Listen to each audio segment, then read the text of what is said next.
जय Hind, live times आप देख रहे हैं और मैं हूं आपके साथ स्वाति आर्य। स्वागत है आप सभी का बुलेटिन में। बुलेटिन की शुरुआत करेंगे। पश्चिम बंगाल की सीएम ममता बनर्जी ने बीजेपी और इसी के साथ ही चुनाव आयोग पर गंभीर आरोप लगाए हैं। ममता बनर्जी ने कहा है कि बीजेपी चुनाव आयोग की मदद से अन्य राज्यों से फर्जी वोटरों को बंगाल की वोटर लिस्ट में शामिल कर रही है। ममता बनर्जी ने बीजेपी पर पश्चिम बंगाल में वोटर लिस्ट में हेराफेरी का आरोप भी लगाया है। तो ममता बनर्जी ने चेतावनी देते हुए यह भी कहा है कि अगर चुनाव आयोग की तरफ से वोटर लिस्ट में गड़बड़ियों को जल्द से जल्द दूर नहीं किया जाएगा तो वे आयोग के कार्यालय के बाहर अनिश्चितकालीन धरना देंगी।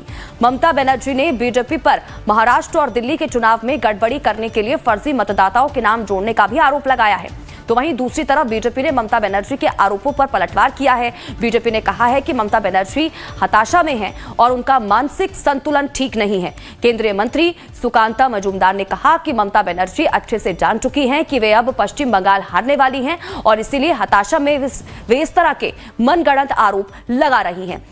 तो महत्वपूर्ण जानकारी आपके टीवी स्क्रीन पर बड़ी खबर इस वक्त की आप तक पहुंचा रहे हैं। कमिश्नर টোটালটাই বিজেপির লোক দিয়ে ভরা। এই নির্বাচন কমিশন নিরপেক্ষ যতদিন না হবে ততদিন এই বদনাম কিন্তু থেকে যাবে, মাথায় রাখবেন। আমরা আমরা সারা পৃথিবীতে গর্ব করি, আমরা one of the biggest Democratic country, কিন্তু আদপে কি তাই? সত্যি কি তাই? আজকে মহারাষ্ট্রে হারিয়েছে কি করে? ওরা ধরতে পারেনি। আজকে দিল্লিতে হারিয়েছে কি করে? ওরা ধরতে পারেনি। ওরা বাংলাতেও শুরু করেছে, বাংলায় আমরা ধরব। এবং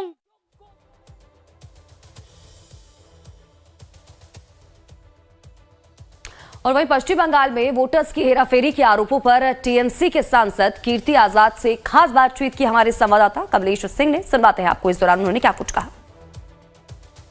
वेस्ट बंगाल की मुख्यमंत्री ममता बनर्जी ने एक बार फिर चुनाव आयोग के सवाल उठाया। मेरे साथ कीर्ति आजाद हैं जो तृणमूल कांग्रेस के सांसद। सर, ममता जी सवाल उठा रही, वो कह रही कि ज्ञानेश कुमार की नियुक्ति वो भी सवालों के घेरे में है, क्या ये उचित है?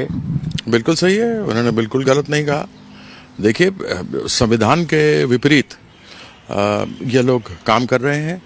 इलेक्शन कमीशन जो हमारे कॉन्स्टिट्यूशन संविधान में दिया गया है कि जो केंद्रीय चुनाव आयोग है उसका काम है केंद्रीय चुनाव कराना, राष्ट्रीय चुनाव को कराना, और उसके सहमति से सीईओ चुनाव के बनते हैं हर राज्यों के अंदर, और वह राज्यों के चुनाव कराते हैं विधानसभा से लेकर के पंचायत तक के, और अन्य जो बीच में दूसरे चुनाव होते हैं वह उनका दायित्व होता है।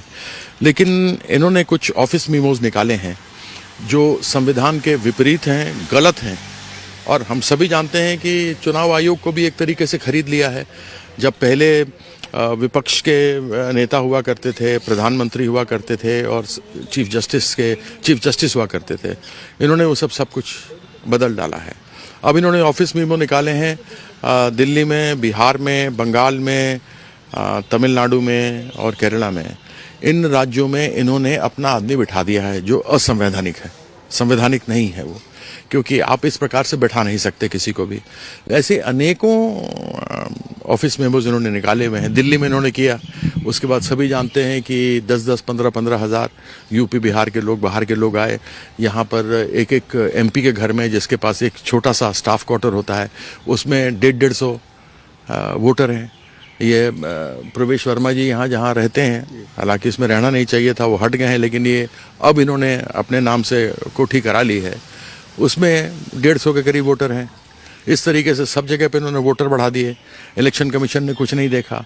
उसी प्रकार से यह बंगाल में भी कर रहे हैं, जो आदरणीय मुख्यमंत्री ममता बंदोपाध्याय ने कल अपने उसमें कहा, मैं भी वहाँ पर था, उन्होंने वो लिस्ट दिखाई ऑनलाइन गुजरात से, ऑनलाइन हरियाणा से, जिनके की आधार कार्ड उनके राज्यों के हैं, वह लोग अपने नाम उसके ऊपर डाल रहे हैं। इलेक्शन कमीशन देख रहा है, तमाशा है। तो नरेंद्र मोदी जी जहाँ जहाँ जीत नहीं पाए, इनमें बड़ी विषमता है, बहुत ही ज़्यादा जलन होती है इनको। दिल्ली में इन्होंने बाय हुक और बाय क्रुक चुनाव जीत लिया, महाराष्ट्र में वही किया, अब बंगाल में करने का प्रयास है। बिहार में तो उन्होंने नीतीश कुमार को ख़त्म ही कर दिया, अब तो वो मुख्यमंत्री रहेंगे भी नहीं। तो इनके अंदर इतना बड़ा विद्वेष भरा हुआ है कि इनको जीतना है, चाहे कैसे भी जीतें। जो देश के संविधान को, देश के लोकतंत्र को नष्ट कर रहा है, ये वही लोग हैं जिन्होंने अंग्रेज़ों का समर्थन किया था, ये वही लोग हैं जो संविधान को ख़त्म करना चाहते हैं, और उसका परिणाम है जो सामने दिख रहा है। कल ममता बंदोपाध्याय ने भी ये बात कही है। सर, क्या ये आप कहना चाहते हैं कि दिल्ली में फर्जी वोटर के सहारे बीजेपी ने जीत हासिल की और वही हाल वेस्ट बंगाल में करने वाले? बिल्कुल, फर्जी वोटर ही थे और तो क्या थे। एक बार तो प्रश्न पार्लियामेंट में ही उठा कि जो उस समय मतदाता थे लोकसभा के समय में महाराष्ट्र में, और जब वहाँ के विधानसभा चुनाव हुए तब मतदाताओं का क्या था। इलेक्शन कमीशन देखता क्यों नहीं? जब लिस्ट सामने आपको खड़ी होकर के दिखा दी उन्होंने, अगर हमारे पास वो लिस्ट आई है तो क्या इनके पास, इलेक्शन कमीशन के पास नहीं है क्या? तो क्या हो रहा है ये देश के अंदर? सब अंधा कानून चल रहा है यहाँ। क्या हो रहा है? लेकिन बीजेपी वाले आप पे आरोप लगाते हैं कि आप रोहिंग्या और बांग्लादेशियों को आप बनाते हैं, वोटर्स बनाते हैं, इसलिए सारे आप चुनाव जीतते रहे। आप मुझे एक चीज़ ये बताइए कि देश की जो सीमाएं हैं उसकी सुरक्षा कौन करता है? केंद्र वाहिनी। केंद्र वाहिनी किसके अंतर्गत है? गृह मंत्री के अगेंस्ट। गृह मंत्री कौन है? अमित शाह। अब अमित शाह डिलिमिटेशन की बातें किए जा रहे हैं। उस व्यक्ति का क्या विश्वास किया जाए जो कहता हो कि जो सीमावर्ती राज्य हैं वह लोग अंदर बुला रहे हैं, वो लोग विदेशियों को, बांग्लादेशियों को अंदर बुला रहे हैं या पाकिस्तानी। तो इसका मतलब गवर्नर तो आपके बैठे थे इतने सालों तक कश्मीर में, और वहां से जो घुसपैठिए अंदर टेररिस्ट आ रहे हैं तो वो मनोज सिन्हा घुसा रहे हैं। ये क्या है बीजेपी? किसको क्या बोलती है? रोहिंग्या कैसे घुस रहे हैं अंदर? तुम क्या कर रहे हो? तुमको 11 साल हो गए, और इतने सालों के अंदर तुम्हारी इंटेलिजेंस को क्या हुआ? भारतीय जनता पार्टी और अमित शाह और नरेंद्र मोदी जी, कि तुम्हारी इंटेलिजेंस को क्या हुआ कि लोग बाहर से आ रहे हैं और तुमको मालूम नहीं है? ये किस प्रकार के आदमी है? झूठ बोलना, बरगलाना लोगों को।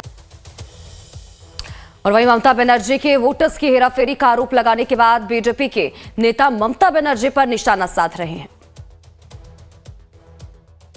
देखिए, ममता बनर्जी को पता चल गया है कि वो हारने वाली है आने वाली असेंबली चुनाव में, इसलिए उनका दिमागी हालत ठीक नहीं है। वो इस तरीके की बात कर रही है। पूरा भारत जानता है कि ममता बनर्जी को बूथ लूटिंग के लिए, फेक वोटिंग के लिए, पूरा भारत जानता है कि बंगाल में इलेक्शन के दौरान वायलेंस होता है। वायलेंस किस लिए होता है? अगर आपको अपने ऊपर विश्वास है तो आप वायलेंस करेंगे क्या? अपने काम के ऊपर विश्वास है तो। लेकिन आज वही ममता बनर्जी बोल रही है कि बीजेपी वोटर लिस्ट में नाम घुसाती है। कोई विश्वास करेगा? कोई विश्वास नहीं करेगा। और ममता बनर्जी डर रही है। स्पेशली हिंदूज जो है पश्चिम बंगाल के, वो एक साथ हो रहे हैं। इसके कारण ममता बनर्जी का डर बहुत बढ़ रहा है। फर्जी वोटर और बांग्लादेशी वोटर बढ़ाने में तो दीदी का रिकॉर्ड बड़ा पुराना है। उनसे ज्यादा किसको आता है फर्जी वोटर बनवाना?